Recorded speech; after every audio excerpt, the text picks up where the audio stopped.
meskipun kita sudah berusaha sebaik mungkin untuk memenuhi unsur-unsur kompetisi dan misi itu, namun sekali lagi pada beberapa titik perlu penyempurnaan dan juga peningkatan.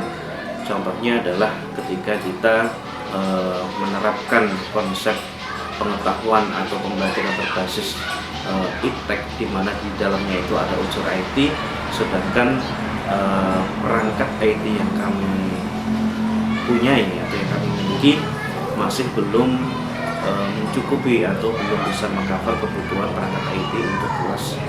Jadi yang kemudian menjadi prioritas kami adalah tentu saja untuk menyiapkan baik itu SDM maupun juga perangkat dalam rangka menunjang visi misi sekolah menciptakan pembelajaran yang berbasis IT, yang berbasis iptek. Alhamdulillah ini juga sudah kita laksanakan untuk saat ini. Setelah ujian atau penilaian akhir semester selesai, input nilai sekarang kita sudah berbasis cloud. Jadi Bapak Ibu guru meskipun bekerja di rumah tetapi masih tetap terjadi koneksi antara satu dan yang lain terhubung dalam proses. Tentu yang pertama ada alhamdulillah bertukar pikiran dengan sesama rekan-rekan CGP. Ini juga memberikan dampak yang positif karena pengalaman dan apa yang dihadapi di lapangan masing-masing satu CGP dan lainnya pasti juga berbeda. Maka disinilah saya sangat bersyukur bisa bertukar pikiran dengan kawan-kawan, sehingga saya juga banyak belajar hal-hal positif yang terjadi di Kamang kita ambil. Nah, kemudian jika hal yang ada di tempat saya ini ada perlu diperbaiki, maka saya komparasikan dengan apa yang terjadi di Kamang. Jadi dengan demikian ada timbal balik dua arah yang saling menguntungkan, kita saling belajar, saling mengambil nilai baik, yang itu nanti juga menjadi bekal untuk perbaikan di sekolah kita masing-masing. Luar biasa ya, berarti ya sharing dengan teman-teman CGP juga. Betul. Itu akan menunjang prospek kita untuk guru penggerak ini. Ya, kemudian kalau di dalam sekolah sendiri siapa saja yang Bapak libatkan untuk meningkatkan kompetensi Bapak sebagai guru penggerak? Baik, tentu yang pertama adalah rekan sejawat, sesama pengajar dan pendidik dan juga tenaga administrasi. Itu betul-betul bagaimana seorang pendidik bisa memberdayakan sisi sosialnya yang pertama, dan yang penting juga adalah sisi emosional. Sehingga dalam menghadapi realitas yang terjadi di sekolah, itu pendekatan yang kita gunakan adalah dalam ranah mendekatkan hati, begitu. Karena pembelajaran sebenarnya adalah membelajarkan hati. Ketika kita pembelajaran yang terfokus pada ranah kognitif atau pengetahuan faktual saja, maka itu sebenarnya bukan dikatakan sebagai pembelajaran. Itu juga yang kita tangkap dari filosofinya di HCP. Kita akan masukkan materi PSE dalam rapat sekolah, gitu. Karena kita punya rapat evaluasi bulanan. Nah, rapat evaluasi bulanan itu nanti kita masukkan sedikit berjenjang begitu ya tentang PSE nanti, yang semoga juga ini bisa menjadi bekal Bapak Ibu guru dalam pelaksanaan PSE di kelas masing-masing. Harapannya PSE tentu saja berdampak positif, harapannya bahwa PSE bukan hanya sebagai pengetahuan, tapi yang pertama berdampak bagi kita sebagai pendidik, terlebih berdampak kepada siswa sebagai pelaku pembelajaran. Bagaimana kita sebagai pendidik juga punya kompetensi PSE yang bagus untuk bisa menjadi kerjasama, berkolaborasi, dan juga yang paling penting adalah tanggung jawab.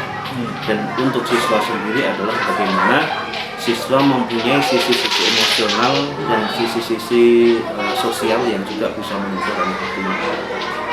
Dan buat pertanyaan begitu, yaitu ketika kemarin kita berdiskusi dengan teman-teman guru, kita bertanya apa sih yang kita harapkan, apa sih yang kita mau tentang siswa-siswa kita gitu. Nah, setelah kita ketemu titiknya di situ, selanjutnya adalah kita melaksanakan, kita hanya adalah ambil pelajaran. Kita ingin siswa kita misalnya menjadi siswa yang cerdas, siswa yang berakhlak karimah. Maka bagaimana selanjutnya upaya kita untuk menuju ke sana? Selanjutnya juga kita harus menggali mimpi, bahwa implikasi ini akan berjalan dalam jangka waktu yang panjang. continue begitu ya, bahwa siswa kita ini kita siapkan bukan untuk saat ini, tapi siswa kita ini kita siapkan untuk masa depan. Maka kita bermimpi siswa kita besok itu adalah siswa yang punya kompetensi seperti apa. Nah kemudian kita juga menjabarkan rencananya, rencana dalam rangka menjawab pertanyaan kita dan juga pelajaran yang ingin kita ambil menjemput mimpi itu, yaitu kita menjabarkan rencana kalau memang kita pengen punya siswa yang cerdas, berakhlak karimah, ada starting point bagaimana kita mulai, di mana kita harus mulai bersama-sama, bagaimana cara kita untuk melaksanakannya. Nah ini juga harus kita rembuk bersama-sama dengan teman-teman sesama rekan sejawat gitu. Yang terakhir adalah yang paling penting adalah mengatur eksekusinya. Atur eksekusi ini kita jabarkan dalam rangka operasional. Jadi khusus untuk kasus di sekolah ini di SD 17 Manggilwa, kolektivitas alhamdulillah sudah berjalan.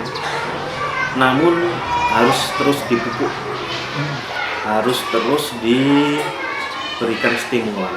Yang perlu kita galakkan juga adalah tentang komitmen, begitu. Bahwa kita sebagai pendidik kita sudah berkomitmen untuk bersama-sama bagaimana kita mendidik siswa kita dan juga kita menciptakan tempat belajar yang layak bagi siswa kita. Nah ini menjadi tantangan, yaitu yang pertama kolektivitas dan juga komitmen. Ini semoga seiring berjalannya waktu seperti tanaman yang terus dipupuk bisa semakin tumbuh dan semakin kuat. Kemudian yang kedua, tantangan dari eksternal, usaha eksternal. Kita kurang begitu punya wadah untuk bisa saling sharing dan saling menguatkan satu sama lain. Contohnya adalah wadah yang saat ini tersedia itu adalah di forum komunikasi kepala sekolah. Itu pun juga sangat terbatas karena kegiatannya tidak terjangkau secara pasti begitu.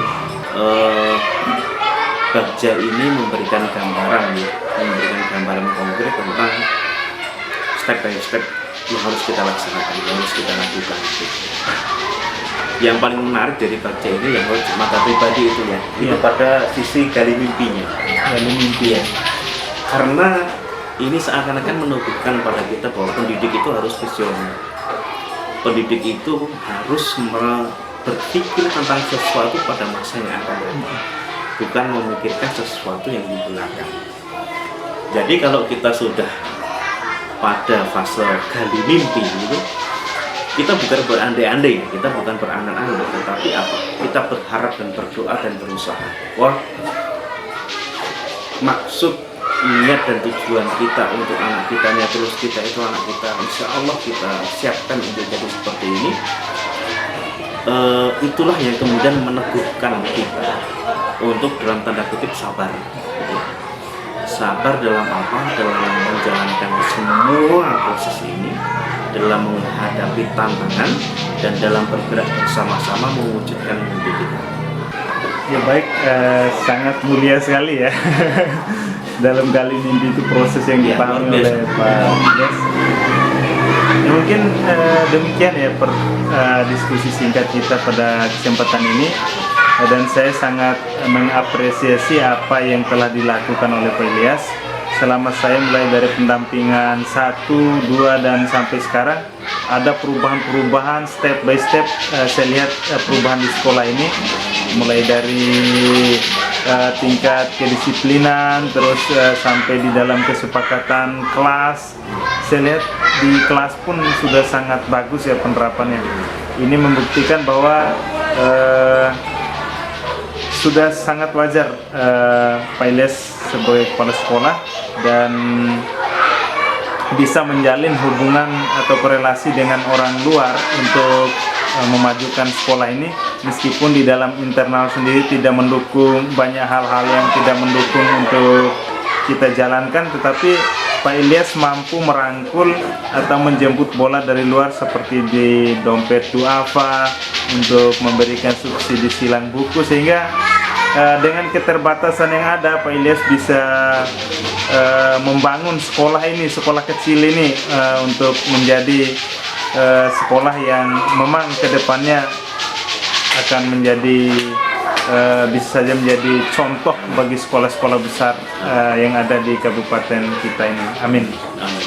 Nah, terima kasih atas waktunya Pak Ilyas. Mungkin demikian pertemuan kita hari ini. Saya akhiri, wabillahi taufiq wal hidayah. Assalamualaikum warahmatullahi wabarakatuh. Waalaikumsalam warahmatullahi wabarakatuh. Terima kasih atas kehadirannya. Siap.